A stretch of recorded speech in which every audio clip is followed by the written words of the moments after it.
It must be Friday because we've got an all new episode of the Breakthrough Show for you today. And it's a special edition. We've got a new friend of mine on the show coming up here in just a minute. So I'm really excited to share her with you guys today. I feel so lucky. I get to meet such amazing people behind the scenes, and then I get to bring them to you, which there's nothing better than that, really. So I'm your host, Jessica Dugas. You are, as I said, watching a special edition of the Breakthrough Show. And I'm curious today how our audience feels about taking risks. I was recently on our guest's podcast, and we went down a little rabbit hole about the word risk, which was super fun because isn't it interesting how different words hit people differently and how we interpret them and everything else. But I guarantee you, ladies and gentlemen, today that you are going to leave the Breakthrough Show feeling extra amazing about the word risk and maybe ready to take some risks in your life. So our guest today is a speaker. She's an author. She's a multiple time author, but really excited because her new book is just released, and we're super thrilled to talk about that today. She is the founder of Daring to Transcend.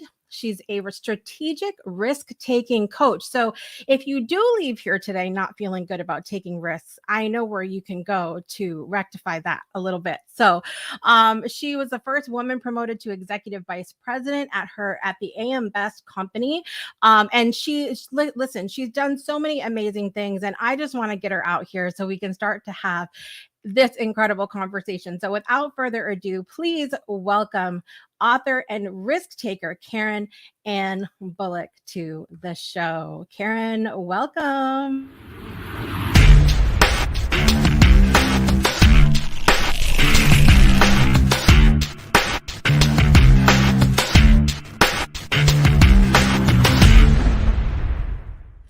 Karen, I'm so excited to have you here today. Welcome to the show.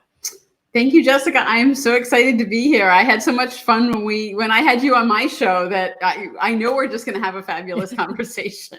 It's going to be great. Well, good. And I know it's going to be good because we're on the heels of the release of a brand new book, which there's always a lot of energy with that, right? So there's a lot of goodness to have here today. Absolutely. So much energy around that. It was only yesterday that the book was released, and I'm still doing the launch day special is still going on today. So it gives everybody that listening right now an opportunity to still get the book for only $1.99 on Kindle. Hey, you can't beat that. You can't. You better go get it. You guys better, but wait till after the show, okay? Just absolutely. Jason's joining us today. Hey, Jason, good to see you. Jason's in Japan until October. How fun is that? Traveling the world, Jason. Glad to see you. If you're joining us live or on the replay, would love for you to say hey. Let us know if you have questions throughout, and of course, say hello to our fabulous guest, Karen, as we go throughout our conversation today. So, I know you. It's not a surprise that you, like many of our other guests on the Breakthrough Show Network, have a very multifaceted history to get where you are today. But give us a little bit of a rundown. Let us know where you're joining from, and maybe just a short trek through the woods of how you got to this moment here today. Absolutely. I am in New Jersey, on the western part of New Jersey in the rolling hills where it's really, really pretty. So I'm very lucky to live in a really nice area. And my journey, to your point, has been a really, really sort of circuitous one. I was actually an English major in college. And I love when I got out of college, everybody said, "Oh, you're an English major. You're going to be a teacher, right?" And I'm like, no. And they're like, "Well, what are you going to do then?" And I said, "I'm going to do anything I want to do because I can write, I can communicate, I can do anything." So I spent a couple of years in retail, and then I started working for AM Best as a training specialist. So I sort of ended up being a teacher in a way, but teaching software instead of in school, traditional school. Now, what do you think would have been easier, teaching kids or teaching adults? Do we need to? Maybe not.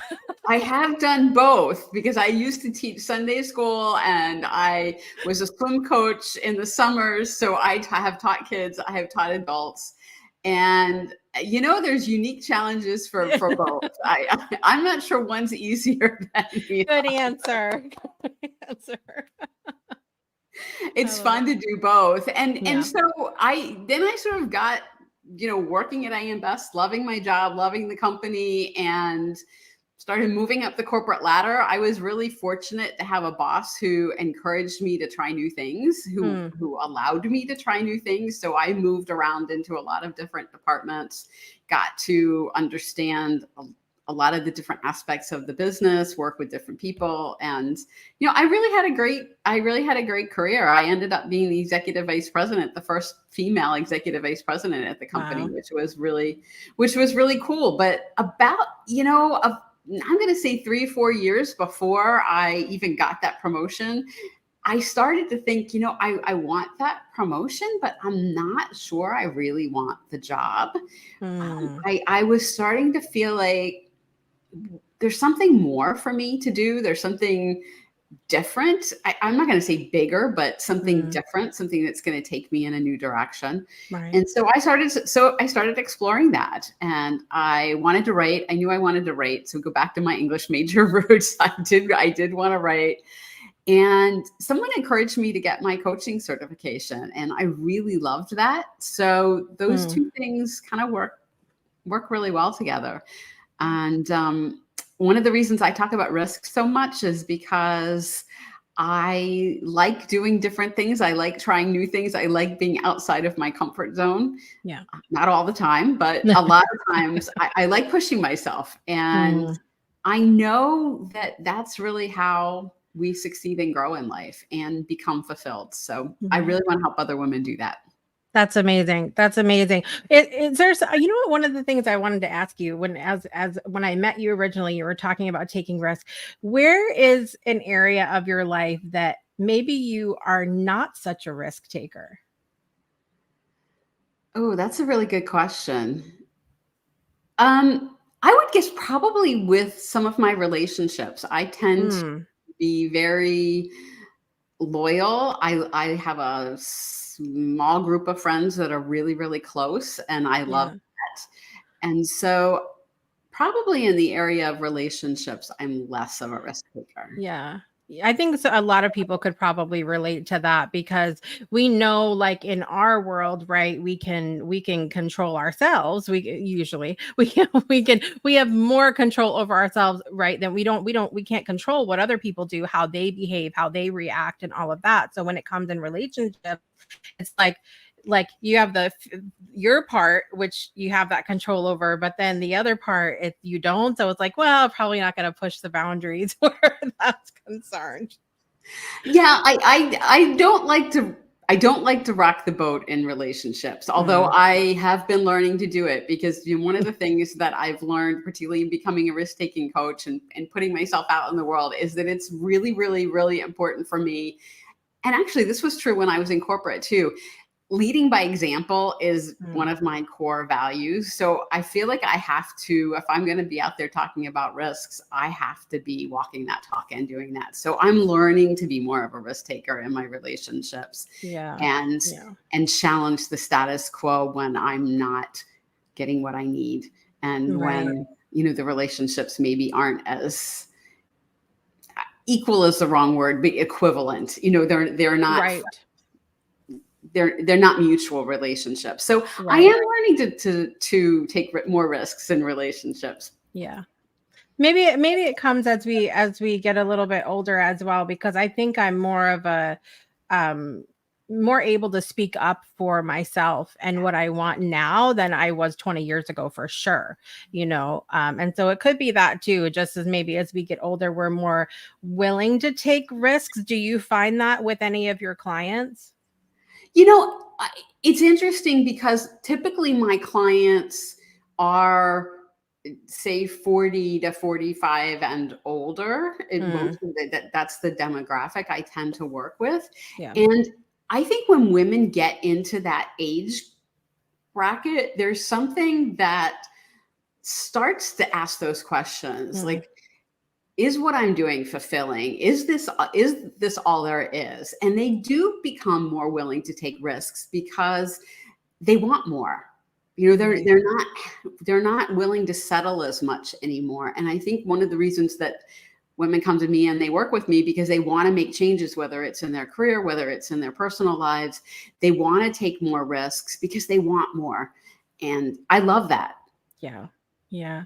It's a good place to be, I think, when you get to that spot of where you give no Fs. Like just you just need to you just need to do something else. I want to go back to your story for a minute though, because as we talk about kind of taking risks in relationships and pushing those boundaries a little bit, when you mentioned how successful you were in the work that you were doing before you sort of transitioned into the coaching and stuff, and a lot of times when we make those choices, the people around us can be quick to put a damper on what we're doing and be like, Karen, what are you thinking? Are you nuts? Are you crazy? You're so good at what you do, though. Why would you ever think about leaving? Just focus on what you're doing now. And blah, blah, it goes on and on and on, right? So Yes. how did were you surrounded by people who didn't do that? Did you get lucky in that situation? Uh, And how did you handle that is my question. well, I was very fortunate that I had a number of people in my life that did not do that, that were Well, good. supportive. Although, you know, my parents were definitely, are you crazy? What are you Yeah. doing? Why are you leaving a high paying job? My boss at the time was like, I don't think he knew whether to admire what I was doing or whether he just thought I was totally insane. I think it was a little mix of both, but I think he thought I was pretty crazy. Yeah. Some of the people that I worked with were supportive and others were like, okay, yeah, this is kind of nuts what you're doing. So Mm. I had a mix. And it was really good that I had some really good support Mm. because it made it easier to stand strong and to not crumble under the face of the other Yeah. uh, Yeah. criticism, I'll say.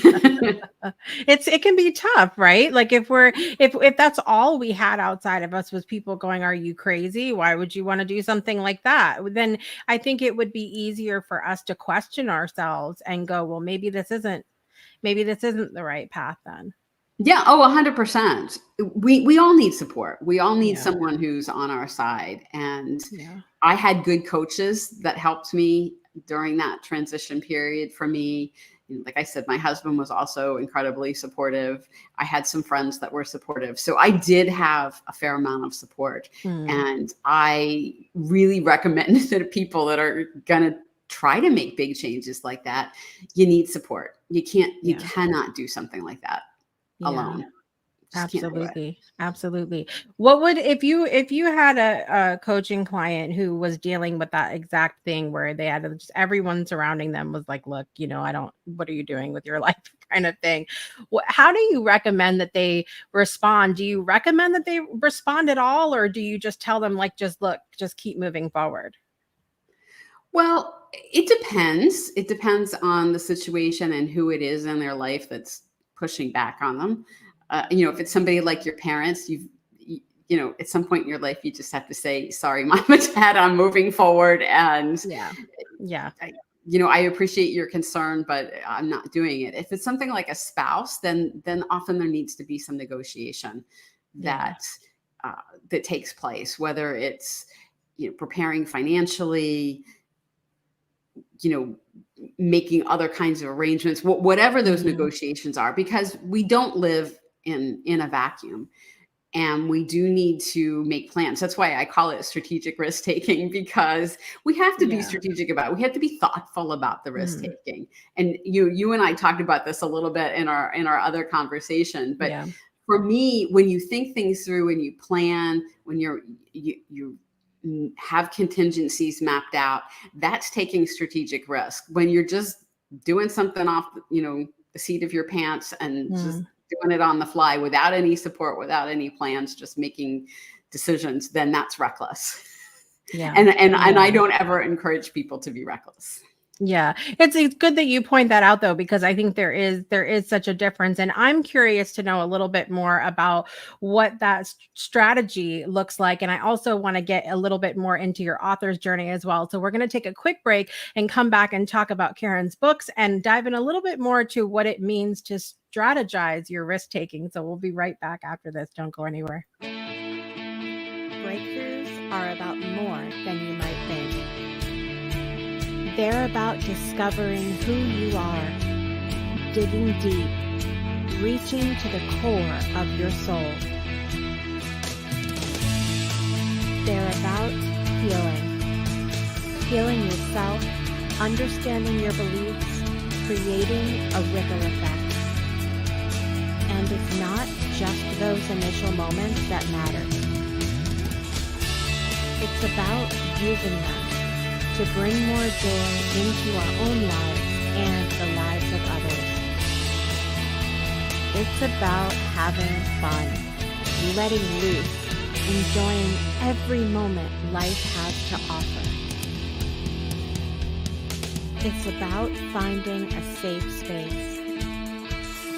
It's about creating connection.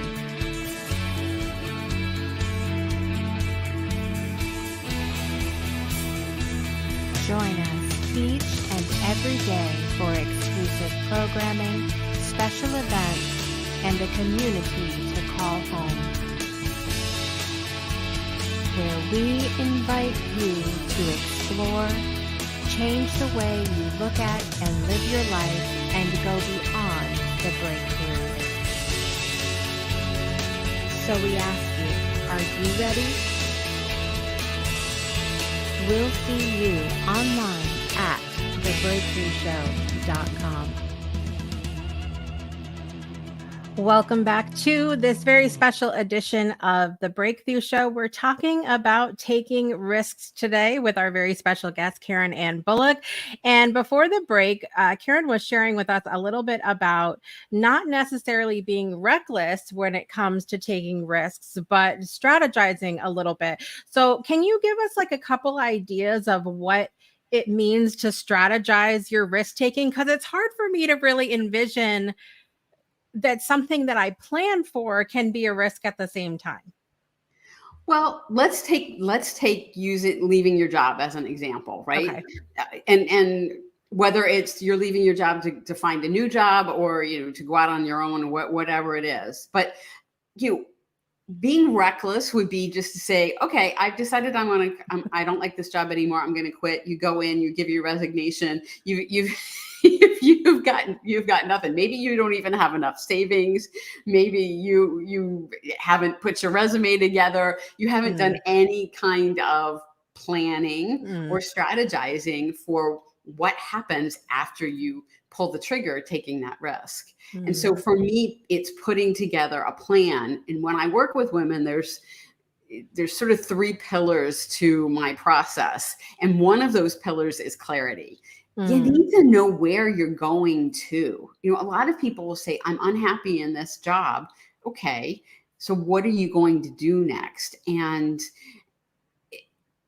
sometimes that's really surprisingly difficult for people, particularly women, to articulate, because we're so used to not acknowledging what we really want.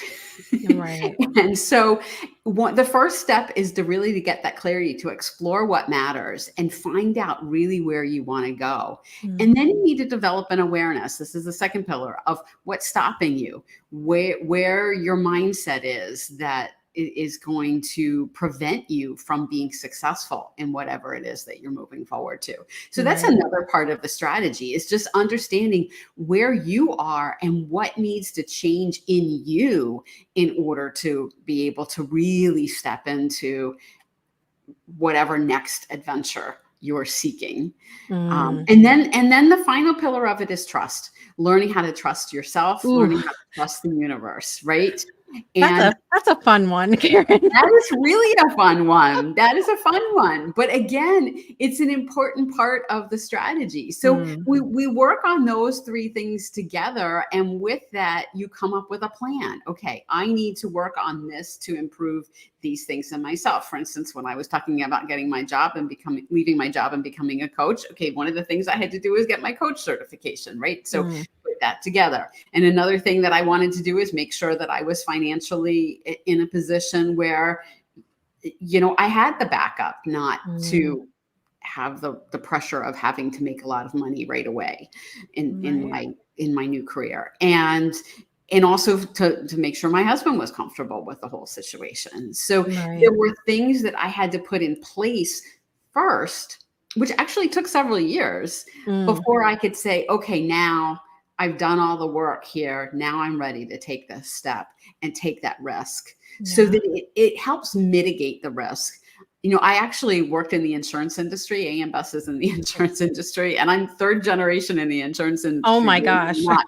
My grandmother worked for an insurance agent. My father was the medical director of a life insurance, and I worked for an insurance Wow. rating agency, which is really kind of funny. But insurance is all about risk management. Isn't It's, that funny? so it's kind of ironic because I spent most of my career working in an area of risk management. In other Mm, words, trying to reduce risks. right. And now I'm teaching people how to take them. So it Yeah. kind of cracks me up. But that risk management background actually serves me really well because you want to mitigate the risk. You want to Mm, give yourself the best opportunity to succeed. And right. that's what creating the strategy is all about. Right. So would it be safe to say that if we wanted to go, that if our risk we wanted to take was to jump out of a plane, that we should probably strategize that by getting life insurance first? Is that a good plan? Yeah, except that I think a lot of life insurance doesn't cover you when you're doing things like Oh, jumping out of well, airplanes. that's a You need to shame. check your policy to make sure that actually is See, but this is covered. this is why people should come to you. Check your policy first, people. This is what we need to do. I love it. I love it. Yeah, I mean, I can see it now. Like when you break it down in that way, that there are ways for us to take risks but still plan. I think that in itself makes me more comfortable with taking risk because I'm for sure I've got the planning part down. Like my calendar is my life. If when I die, it will be in my calendar. It will be great. But one of the we talked about how you've been in sort of a teaching position before, and one of the ways that you're able to teach people is through your books, but your books are not nonfiction books. Your books are fiction books. How did you come to decide that that would be the way that, or one of the ways that you share your message? Well, I'm not sure I decided that.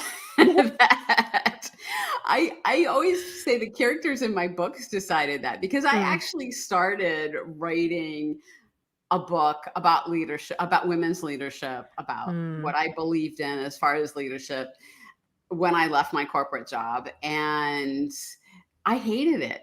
I was completely bored with it. yeah. And I felt like I'm not seeing anything new. And, I don't want to throw people that I worked with under the bus. Mm. And, I don't want people to be saying, well, I know she's talking about me here. And, it got kind of all just jumbled up to a part where I was just, okay, this isn't worth the risk, right? It was Mm. one of those things like it's not worth the risk because I'm not even having fun doing it. And one day I was going out for a walk, just, getting some exercise, getting some fresh air, Yeah. just bebopping along, listening to music. And I started to see this picture in my head of this woman executive at a board meeting, and there was a lot of drama going on. And I started hearing this story, and I thought, oh, this is really interesting. So I went home and I wrote it down. And that actually ended up being the prologue of my first book in the series, Discovering Power. And then from then on out, the characters kind of told me their stories. So what Mm. I love about it is the characters lead me through the stories. I'm not in fact, somebody was talking about this yesterday. When you talk about writers, particularly fiction writers, you have the planners and the pantsers, what they call them, the people that fly by the seat of their pants. Mm. And I'm the second of those. Mm. Not that I'm really flying by the seat of my pants, because I generally have, an idea of the character arc that I want, that I expect the characters to take. But how they do that often unfolds in ways that I it's been kind of fun to really explore that. And so I wrote Discovering Power. And when I got finished Discovering Power, several people said to me, wait a minute, I want to know what happens with Cheryl and her husband. I want to know more about these people. So then I wrote the second book, which is called Pursuing Truth. And that's the one that just came out yesterday. So I got to take my writing to a new level, take the risk of going from a single point of view in the first book, which was told only by the heroine, Cheryl, and Pursuing Truth has 3 points of view in it. So wow. Taking a risk, expanding my repertoire as a writer. And I really had a lot of fun with it. I have to say, I just really, really love these books, and particularly Pursuing Truth. It was just so much fun. And I think it's fun to read, and I still can get the lessons across. I still can give people something to think about, but in a way that allows them to kind of put themselves in the shoes of the characters and say, well, what would I do in this situation? Would I really do this? And to get kind of more emotionally invested in it, which is really one of the things that I work with women on, is really integrating that whole self, not just being up here in our heads, but really integrating, our heads, our hearts, our bodies, our spirits, all of it. Because we make much better decisions and we do much better performance when we're integrated, rather than just trying to do only the head, which is how we are generally taught. So that's one of the things I love about the storytelling is it can engage more than just people's brains. Right. I love the idea that your books are fiction, because there's many people within the personal and spiritual development communities, and I'll just leave it at that don't believe that you can have these big breakthrough moments or really learn these deep, profound things through things like fiction and music and movies and art and things like that. Whereas, I just believe that once you get to that point where you're like, okay, universe, I'm here to learn something today, that the universe is going to use whatever to give you that message. And sometimes it might be a fiction book, it might be a movie, it might be a song. And so I'm open to lessons from wherever they need to come from. So I love that they're fiction for that reason. No, 100%. I've often learned lessons from reading fiction books. I love to read fiction. In fact, I prefer to read fiction to nonfiction because it does engage my imagination. And it does engage my creativity. And that's where our real genius is, when we step into that creative, imaginative zone, when we really can envision possibilities that we probably wouldn't see if we're just staying in the purely rational. And so that's exactly why I love fiction and music and art and all of those things that stimulate our senses. Right. And it's not someone preaching to you. Like, it's not someone going, here's the 10 things you're going to learn in this book today, Karen. It's like, no, here, we're going to tell a story and we're going to have fun. And hell, if you come out and learn something from it, that's great and wonderful. And you get to decide what you learn from it. Right. To your point, I'm not going to tell you, you must do this, which is what I hated about the leadership book that I started writing before, because I'm thinking it sounds so preachy. I don't want to be telling people what to do, because we all have a different path. We all have a different style. But how can you integrate what you're seeing someone else do in a story in your own life in some way, shape, or form? Like, I had somebody paid me the biggest compliment a couple of days ago. I was talking to her and she said, I just finished your first book and it was so good. And I'm actually making changes in the way I approach my business and my relationship because of what the character did, what Cheryl did in the book. And I loved it. And I want to do more of that. So that's the highest praise anybody could give me, is to say, I loved some of the things that your character was doing and I want to do those too. What an incredible compliment that is. And it's not even a real character. It's a character, but it's not like a real, it's not someone that's like, hey, this is Karen and this is my book and I'm going to tell you how to do this. No, it's a fictional character. And that the fact that she can learn something, that's an incredible compliment to your writing, but also I feel like the knowledge that you bring to the book as well. Yeah. Yeah. Well, a lot of the things in the books, I will confess, particularly in Discovering Power, were some of the things that Cheryl does are things that I did Mm. for myself in the later years of my career.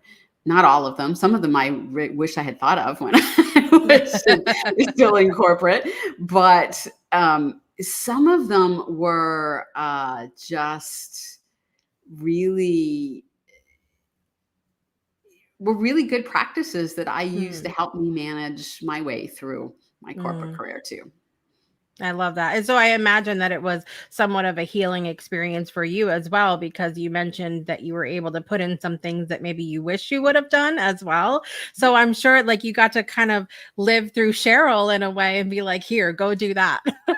Absolutely. I got to re-envision, and that's what I love about the fictional characters. I got to really envision in an ideal world, if I had done things the way I really wanted to do them, Mm. what would what could I have done differently? What if I really stepped into my power, what could I do? What could I have done differently? And it was really fun to explore that. Not that Cheryl is, some sort of perfect heroine with no flaws. She has her own battles, but it did give me a chance to reimagine what leadership looked like, taking what I had learned, what I had done, and then what I could dream of what it really could look like. Yeah. Yeah. I like that she's imperfect because I think that it speaks to us that as humans that we're capable of doing great and amazing things and being in our power without having to be in some sort of place of perfection, right? Absolutely. Absolutely. Yeah. Yeah. Well, And I take like us that through. he gets to grow more in the second book Yeah. too. So, which is fun too. And the third, there's going to be a third. I Yes. still working on that one. Awesome. Awesome. When do you plan on that one coming out?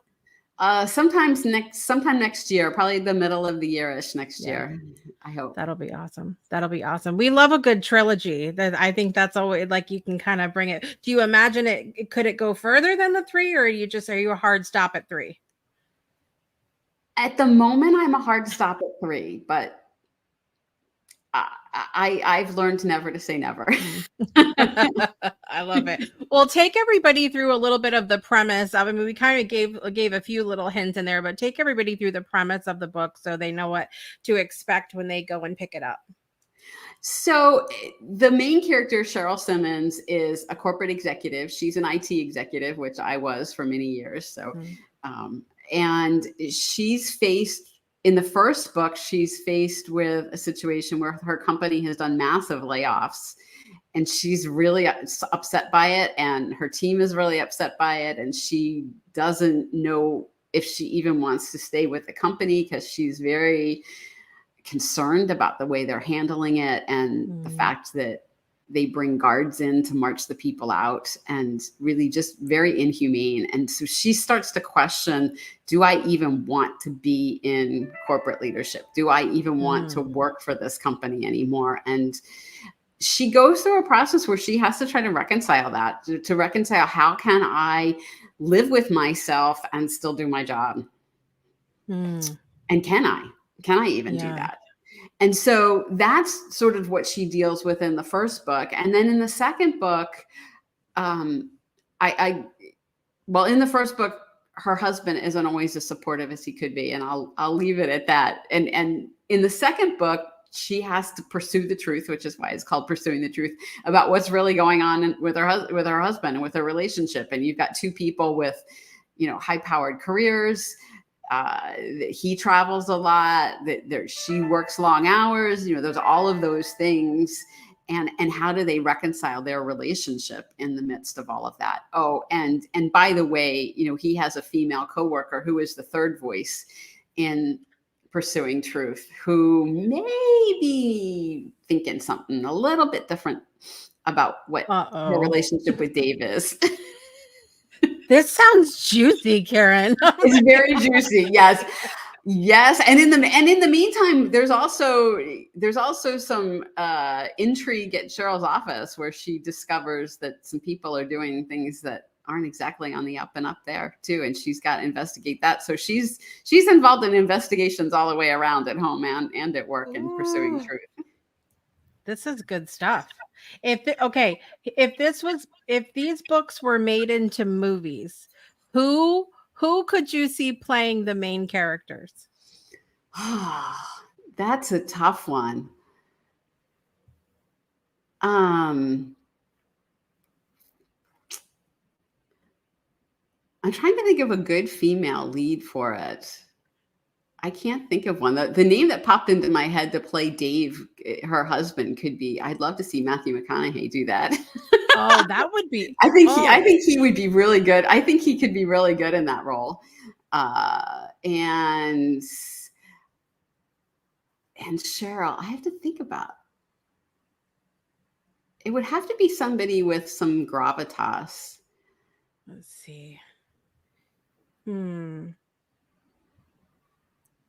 There's been so many amazing like actresses that play like those powerhouse roles. And it makes you think though, because sometimes, we see certain actresses play, or even actors play the same type of character throughout so it's like, do you want someone that always plays that sort of like heroine role, or do you want like maybe somebody unexpected?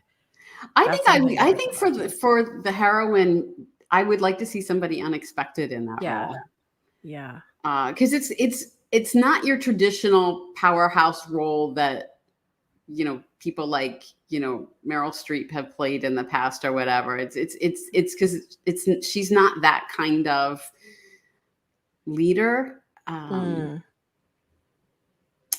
As crazy as it sounds, this is because I've seen her do she's done a lot of really ditzy things, but I've also seen her do some really interesting things. And I really respect her as Reese Witherspoon.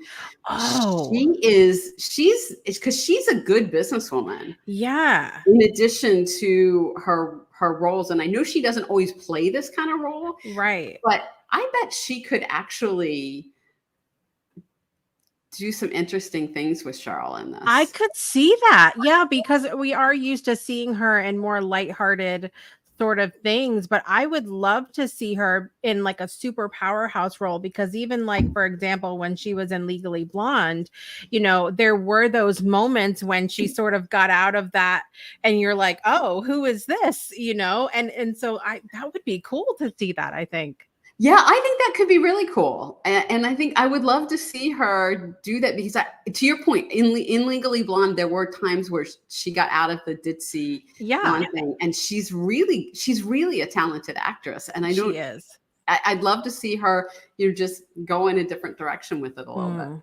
Yeah, that would be now I'm going to read the books now so that I can imagine, and we'll have to powwow about that later, because I think if we continue to imagine these people in the role, it would happen.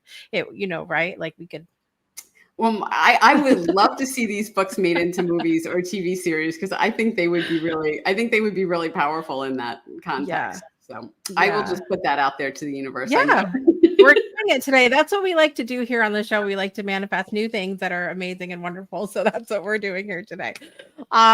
So you're going to do the third book. Now do you have an idea of where the third book is going to take us? Like you have, so the kind of the one perspective and the three, what will the third book? The third book, I think, is also going to have three perspectives, although not Dave. There's a character in all of the books, a younger woman who's Cheryl's protege at the office. Her name is Keisha, and Keisha deserves to have her story told. So she's definitely going to be one of the characters in the third book, one of the lead narrative characters in the third book, because we see her at work, but we don't know much about her from a personal standpoint. We get a little inkling of it in the first book, but we mostly see her in the first two books at work. And I would love to expand not only, her role at work, but I'd love to find out more about her, who she is personally, and let her tell her story and see her grow, because she's such a fun, spunky character. I just love her to death.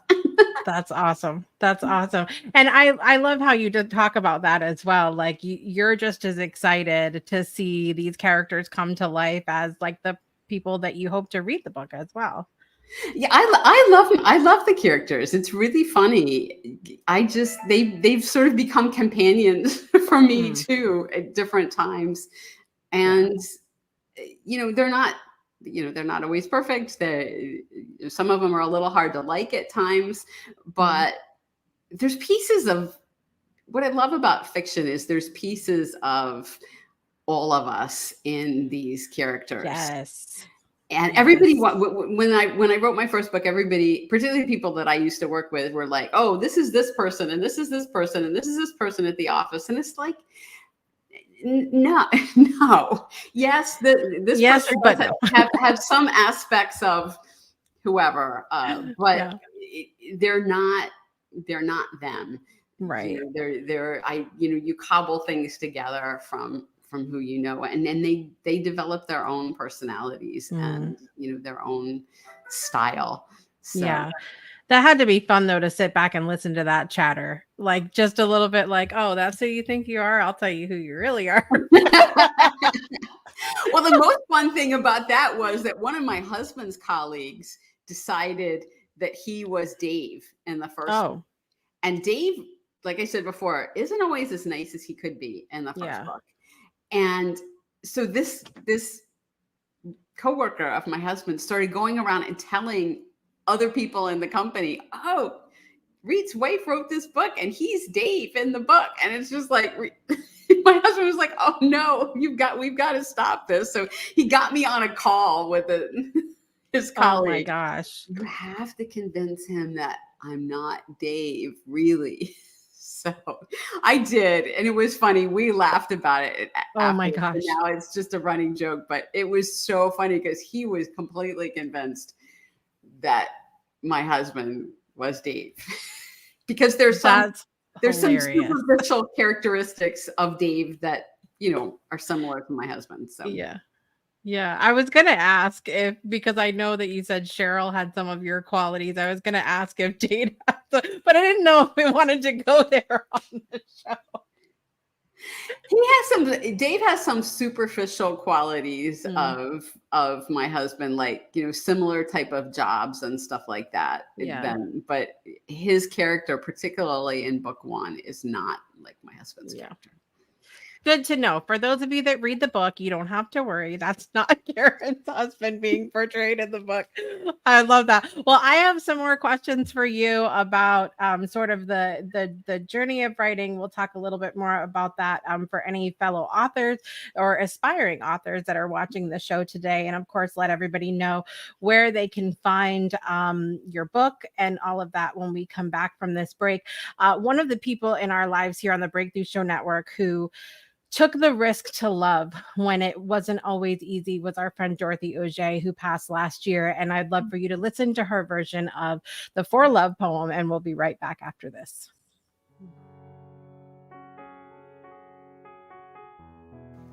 I shall stand for love, even with a broken soul, even with a heavy heart. I shall stand for love, for the world is wounded, not just my little piece of land, where I am mostly safe, where I'm mostly well, but our world, everywhere, every day. I shall stand for love, because we need more light, not more death, not more power, not more bombs. I shall stand for love, so that our children are safe, so that our friends are sheltered, so that our borders are open. I shall stand for love, even with a broken soul, even with a heavy heart. Welcome back to the Breakthrough Show, our special edition about taking risks with Karen Ann Bulluck. We've been talking about her book series, which the second in the series called Discovering Power, or the Ascending Ladder series. The second book, Pursuing Truth, came out yesterday, so we're really excited about that for her. And if we have anybody that's watching today, Karen, who is like, I want to write a book, but I'm not sure, maybe they're grappling with some of the same things that you did, where it's like, do I want to put certain things out there and certain people see it? Maybe they're just going back and forth and not really sure. How would you tell them to get started and maybe do it anyway, or what would be your thoughts for them? Well, one of the things, and I'm going to steal this actually from my writing mentor, who is Bridget Cook Birch, who is just an amazing writing coach and mentor. But you start by writing the story for yourself. You don't write it as if you're going to put it out there in the world. If you have a story, even if it's especially if it's your story, just write it. Just write it for yourself. And when you're finished, then you go back and say, okay, do I want to publish this? What impact is this going to have in the people in my life? Are there things that I need to take care of? I was coaching someone not too long ago who was facing a dilemma. He wanted to write a book about his experience, but he was really ultimately afraid of hurting someone in his life about it. And he didn't even realize that. He just knew that he was procrastinating about writing the book. And when we talked about it and we really got to what was bothering him, it's like, oh yeah, I need to go talk to this person. I need to get this person on board with me writing this and understand it before I just present them with a fait accompli. So that might be an angle that you have to take. It really depends on how personal it is, how sensitive it is, and your comfort level with what's going on. But really, if you want to write a book, you just have to start somewhere. And I know that sounds really trite, but it's really true. You just have to sit down and start. You don't have to worry about it being good. You don't have to worry about it being organized. You just write it. Now, some people are going to write an outline first and then write it. That's great. It depends on how what your style is, but you really just have to start, and don't worry about what it's going to look like in its final form. Right. They don't even have to technically put it out, right? Like they could write it and then decide. Yeah. Yeah. A lot of people don't. A lot of people write it and just the writing process is cathartic and healing. And they find that, I really don't need to share this, or I only need to share it with a select few people. I don't need to put it out there in the world. Or they get to the end of it and they say, wow, this is really powerful. I do want to share it with the world because I think other people could benefit from it.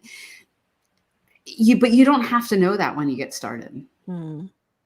Yeah, that's so true. So true. I wish I would have had that in my mind anytime that I had sat, because it wasn't until really recently that I decided to write for myself first. Like I always had a thought in my mind of like, this is the goal, as opposed to this is just what I want to write first. It seems sort of silly now that I think about it, but so my book that I'm working on now is really, I'm having that in my mind of like, this is for me first, like I'm writing it first, and then we'll see what the goal is going to be afterwards. I think is the direction I'm going to go with this.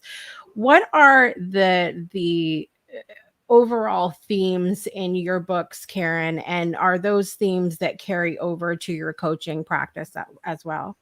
Oh, absolutely. I think one of the big themes is integrity, which is a really core value of mine. And by integrity, I don't just mean telling the truth, although obviously that's important too, but I mean being really aligned with who you are, knowing who you are and being aligned with that.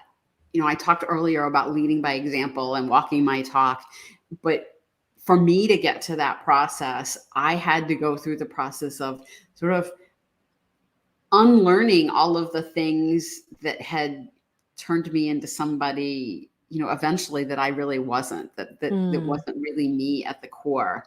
And me at the core that's where my real natural gifts and talents are. That's where I can truly serve and help people much more effectively than by conforming to somebody else's box.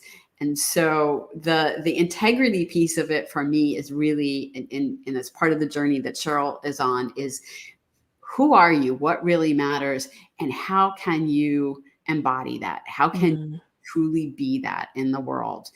And I love to help people go through that process. I've been through that process. I continue to go through that process. I think we do, as we grow and learn more about ourselves, we continue to do that. And for me, that kind of integrity, that kind of alignment with who I really am is really critical. And it's a really big part of my coaching practice. So that's definitely one of the themes that Love that. is just near and dear to my heart. It's wild to me. We had just on my other show, Beyond 2D, we kind of take words and go down rabbit holes with them. And one of the ones that we've done recently is integrity, which is, so it keeps coming back around, you guys that watch all these shows. Like, look how this happens. Okay. It's a theme right now. So it's always good. I think integrity is a good, self-awareness, a tool really to look at yourself and what that looks like for you. Your company, Karen, is called Daring to Transcend. Can you tell us what that means to you? Well, to transcend means to rise above, to exceed limits. And I love the word, even though it sounds pretty big and pretty intimidating sometimes. I love the word because to truly excel in life, to truly have an extraordinary life, and that's really, it means to me having an extraordinary life, daring to transcend, daring to rise above all the crap that keeps us bogged down and less than who we are. And it takes something, it takes a risk, it takes a lot of courage to actually rise above all of that stuff, get out of our own way, get other people out of our way, and allow ourselves to really achieve our full potential, really allow that to come out, to use all of our skills and talents and be extraordinary, even if it's just in small ways. And so that's what Daring to Transcend is all about, really helping people go on the journey to rise above the circumstances and beliefs and things in their lives that are holding them back from living up to their full potential and having the deeply meaningful and fulfilling life that they deserve to have. I love that. And they deserve to have. That's the biggest part of me that means a lot, the most to me, I think, is that we so often don't feel like we deserve to go to that next level, to do the next thing, to be the best, and to also, like you said, get out of our own way. Gosh, that's a whole word in itself, because I think that's a moment to moment choice. Karen, do you ever get in your own way, Karen? Of course I do. Of course I do. I less so now. I'm less so, but yeah, I will confess that I have been a big procrastinator a lot of my life. And I tend to avoid things that I don't want to do at times. And that has not served me well. And so I've had to, it's definitely gotten in the way of me doing what I wanted to do. So that's something that I have worked on, continue to work on, and am conquering that tendency in myself. But that's definitely one of the ways that I sabotage myself, and I'm aware of it now, so that I can catch myself and switch out of it more quickly. I really appreciate how real you are, Karen, and how you describe your journey, and also how real your characters are, which is, I think, an extension of who you are as a person. Because I think when we go to work with someone, whether it's for coaching or, reading some sort of self-help book or whatever, it's difficult for me to get on board with someone who's like, oh, I don't have these problems, and I love how that you just share very real that like, look, I'm as much of a work in progress as anybody else. I've come a long way, but it's a day-to-day, moment to moment thing. Absolutely. We all do. We all have those, limiting beliefs or saboteurs that stop us. And sometimes they crop up in the most unexpected ways. And you think, what the heck happened there? And then you learn something new about yourself, and you learn something new. And that's what is so, for me, that is what is so beautiful about this process is I'm continually learning, and I'm continually learning from my clients. And and as well as myself and my mentors and everybody I come into contact with. Everybody in my life can be a teacher and a mirror. So I really love that because it gives me the opportunity to continue to grow. Yeah, absolutely. Well, we know that everybody can visit you at daringtotranscend.com. I put the links down in the show notes as well as in the comments of this video, so you can literally just click and go.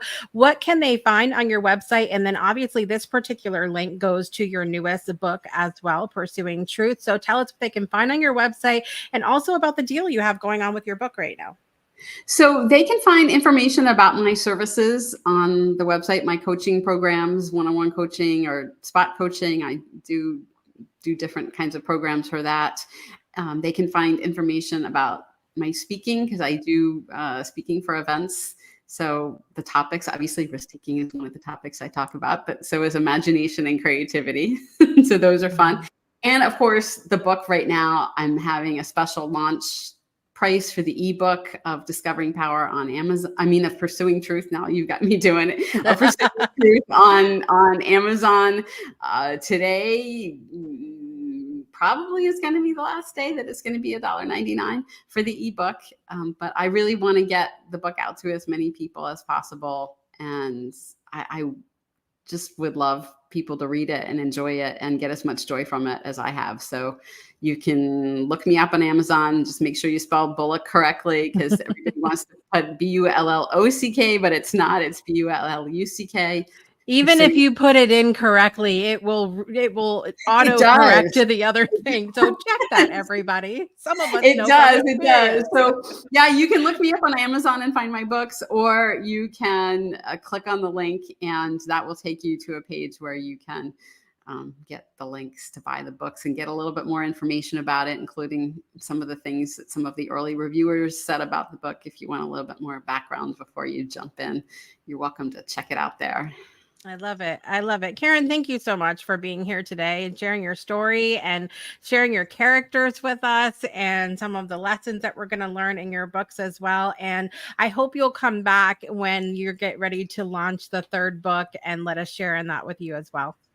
I would love to, Jessica. I love having conversations with you. This has been a blast as always. Love it. I love it. Thank you so much, Karen, for being here. Thanks all of you for watching or listening wherever you are in the world today. I'm your host, Jessica Dugas, and I want to remind you that every day is a great day for a breakthrough. We'll see you next time. Bye, everybody.